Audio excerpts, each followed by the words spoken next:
Dobra, jak chcesz zapowiedź, jedziesz, ja stoję... Ale nie, dalej, jesteś ze mną, bo Poczekaj, to poczekaj. rozpoczynamy No dobra. ten. To nawet, proszę Cię, weź, spróbuj raz. Powiedzieć to, co ja mówię na początku. Nie. Ja jestem tu w roli eksperta i robisz ze mną wywiad. Aha. Taki jest scenariusz. Siemanko, witajcie na kanale WaterJet Support, kanale poświęconym hydrostrumieniowej technologii. Niezmiernie się cieszę, że dzisiejszy odcinek poprowadzi ze mną Irek, nasz El-Experto. Siemaneczko. No cześć. Dzisiejszym tematem odcinka będą poduszki. Poduszki powietrzne. Wyjaśnimy Wam dokładnie, jak to działa i z czego to się składa generalnie. Całkowicie przypadkowo przygotowałeś tutaj coś na wzór naszej poduszki, Tak jest. więc ja tutaj schowam się, pozwolę wyciągnąć. Mamy dętkę od roweru. Dętka do roweru może nam robić za tą wyimaginowaną To odłóżmy na bok. membranę, tak? No Te pudełka są takie, nie że zepsuj. ciężko się A otwiera. tutaj mamy jeszcze butelkę, ale to może za chwilę po co jest. Jakby Dobra. nam w gardle zaschło. Jakbyś mógł nam napełnić wody gdzieś. Tyle. Znowu przynieś i podaj. Nie było lepszych wodzianek? Ja więcej do ciebie nie przyjdę. Jak mi nie załatwisz fajnej laseczki tutaj, to nie przyjdę. No. Okej, załatwimy fajną laseczkę, taką, żebyśmy się podpierać. A to tak, bo do emerytury już blisko, nie? No Mamy wodę w pojemniku. Mamy określony poziom. Czekaj, weźmy sobie jakiś wskaźnik. Nie przygotowałeś się, to wezmę. Jest to symulacja Dobrze, naszej mamy wanny. busa.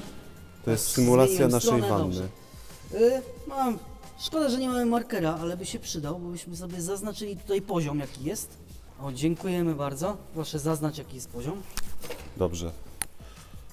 Oto nasz poziom wody. Mam nadzieję, że w kamerze to będzie wszystko widać. Teraz podejrzewam, że mogliśmy za wcześnie ten poziom zaznaczyć. Dokładnie, więc Z zmarzę tego to. względu, że jak włożymy sobie naszą dętkę, naszą poduszkę tak zwaną powietrzną, to nam się zapewne poziom trochę podniesie.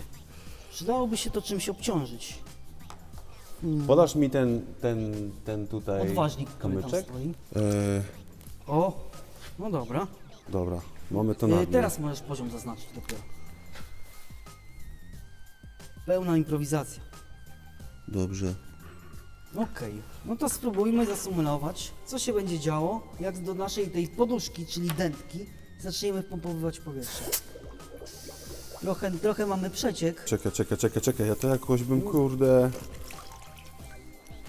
O, teraz nie cieknie. Jeszcze raz, a poziom no w miarę jest zaznaczony. A teraz cieknie z innej strony. No będzie, bo to widzisz. Mamy co mamy. Adam Słodowy też kombinował, nie? O, pięknie. Chodziło właśnie o zasymulowanie czegoś takiego, jak sobie wszyscy wyobrażają, że tak działa poduszka powietrzna. Czyli zwiększamy objętość tej naszej poduszki dętki, przez co wypiera nam wodę. Teraz możemy to zdemontować, ponieważ zrobimy za chwilę inne doświadczenie. Kurde, mokro tu teraz. No, Dobrze, nachlapałeś. Usuwamy te zabawki na razie. czyli wiemy jak nie jest i rozwiewamy ten mit dotyczący poduszki powietrznej.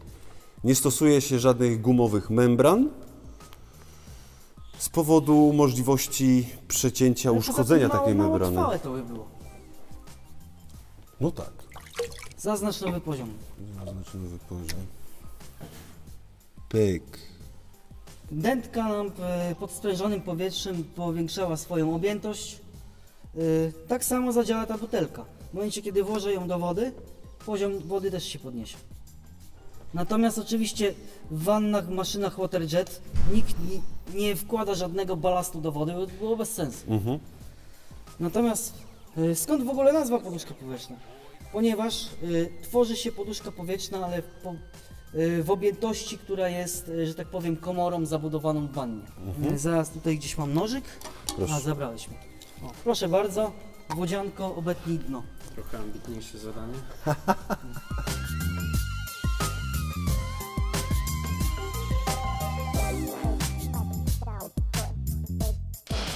Nożyk się przydał, ale od czegoś maszynę też mam.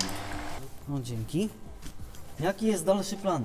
Chcemy zastosować to jako tak zwany dzwon, czyli włożymy sobie butelkę do wody a tu pompujemy powietrze. A jaka jest idea w ogóle działania naszej poduszki powietrznej? Że poduszka powietrzna tak zwana stworzy się tu, czyli w tym miejscu. W tym miejscu jak pompujemy z powietrza, ono się spręży i całą powierzchnią będzie wypychać nam wodę. I to jest tak zmontowane w maszynie.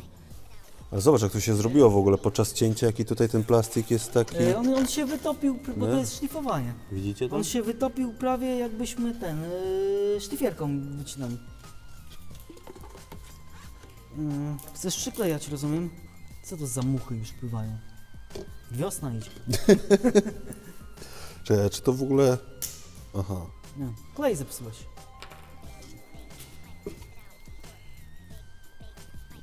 Tak po prostu... Oj. Tylko nie wiem jak to przykleisz, czy nam się, że tak powiem, zakrętka się uda zakręcić? Uda. Jak nie, to będziesz trzymał. Coś czuję, że z wodą to... No, myślę, że to trzeba opróżnić, wysuszyć i dopiero wtedy kleić. No tak, to ja sobie idę, a potem nagramy 3 miesiące później, tak? Jak u Magdy Gessler. Patrz, trzyma się. No jak damy powietrze, to zobaczymy zaraz co będzie. Proszę bardzo. O, dziękujemy. Wiesz co, Bartek? Ten nożyk, masz ten nożyk? Chcielibyśmy chyba, żebyś jeszcze tutaj na równo obciął. Bo zrobimy w ten sposób, że Przykleimy. chociaż 3 wentyl, albo znajdziemy jakąś podkładkę tutaj i wtedy Ty, tego dobre. złapiemy. Ale dobre, że z tej strony... Z tej strony ma guma uszczelnić. To żeby A, trzeba było. no. Tu kleju po prostu napaćkać i będzie ok. Mhm. Możesz jeszcze odciąć te tutaj Tutaj wystające dzyndzelki takie? te? dzynzelki, jak to nazwał Bartek? Bartku, obetnij dzynzelki, które zauważył Tomek. Poprosimy. Szkoda mi tej dętki, bo cała dętka. No szkoda. No coś jeszcze pewnie z tego stworzymy. No Allegro by tam za 15 poszła, nie? No zobaczymy, najwyżej będzie nam powietrze uciekać. Ale tutaj nie wiem, czy nie będzie trzeba jeszcze tej góry obciąć. No tutaj się uszczelni na pewno. Musisz tą dętkę jeszcze przyciąć. Zobaczymy, co z tego będzie. Tak chyba nie sprawdzisz. Nie, najpierw chcę zobaczyć. Generalnie powinno działać. A sprawdź. Może już będzie działać. No to masz, przykręcaj do naszej A butelki. to... O, trzyma się. No podejrzewam, że jak damy powietrze, to trzeba było obciąć w ogóle. Bidon raczej się nie przyda bez dna.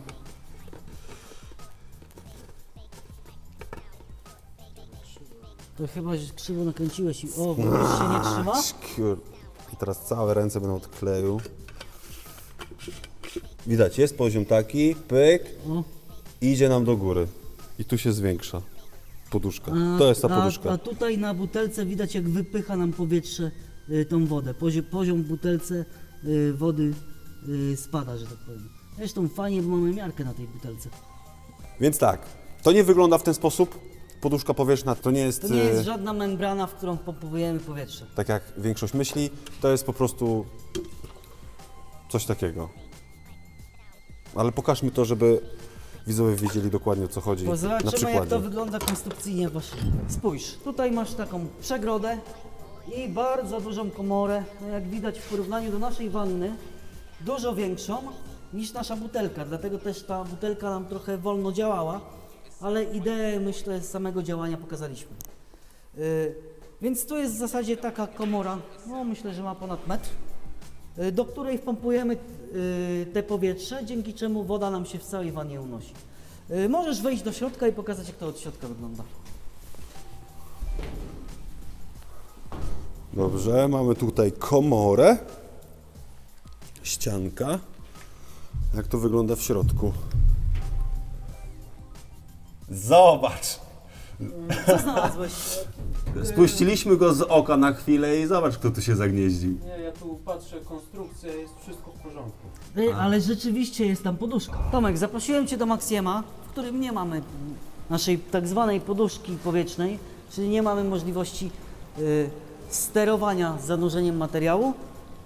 Jedyne co, to powiedzieliśmy wcześniej, możemy sobie dolewać wodę lub upuszczać tej wody, co jest wiadomo nieekologiczne i nieekonomiczne, bo woda też swoje kosztuje.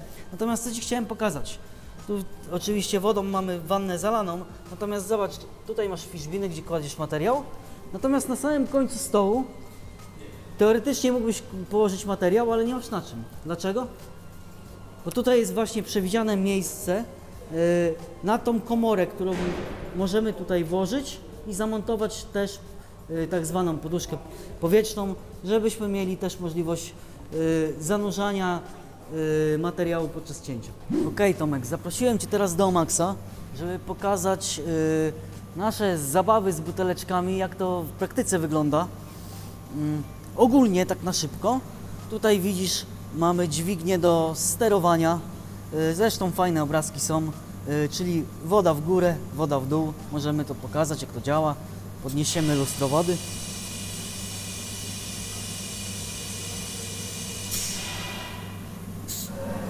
I opuszczamy. A teraz chodźmy tutaj z tyłu, zobaczymy, jak to tajemnicze urządzenie działa.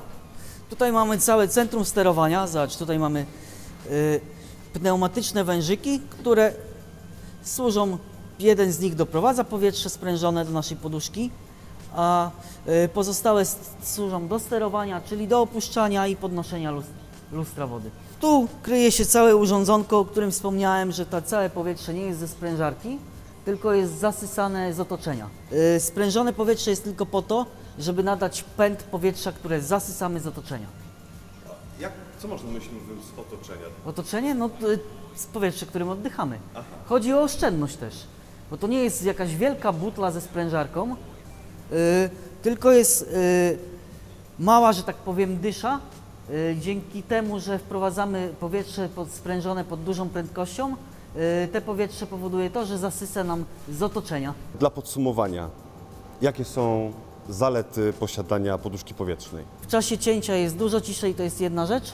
Druga sprawa, ta woda, jeżeli tniemy w zanurzeniu, to podczas przebijania na pewno zauważyłeś, że ten strumień się odbija od materiału, zanim materiał przebije. W dużej mierze te chlapanie podczas przebijania jest wyeliminowane przez tą wodę, a największa korzyść, to już powiedziałem o hałasie, natomiast moim zdaniem to jest to, że jeżeli używamy tej poduszki powietrznej, to nie dolewamy wody i nie wylewamy jej z powrotem do ścieków. Czyli przede wszystkim oszczędzamy wodę. A w dzisiejszych czasach to jest moim zdaniem bardzo ważne. I to byłoby na tyle w dzisiejszym odcinku. Mamy nadzieję, że ten materiał był Wam pomocny, a my widzimy się kolejnym razem. Oczywiście. Cześć. Mam nadzieję, że nasze doświadczenia były fajne.